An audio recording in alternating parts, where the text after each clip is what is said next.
4 years tenure. What they only do in our local government is 1.5 kilometers of road. And the 1.5 kilometers of road is not even the local government project. And it's not the state government's project. It is our own money, our own local government project. So, and we have about 385 communities. If a South local government, organically, like I said before, it is the birthright of APC. It is the birthright of the Progressive Party. We have never lost any election in Ife South.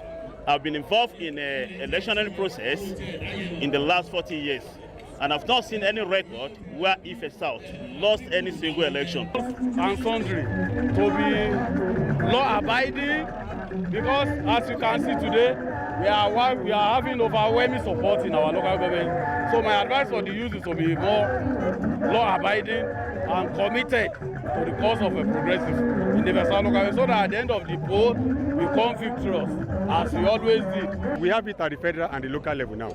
We can all see around what is going on. I'm advising them, everybody, please give your votes to APC through Oyebamiji, who is going to be our governor come August 15 by the special grace of God. We still have a lot to discharge.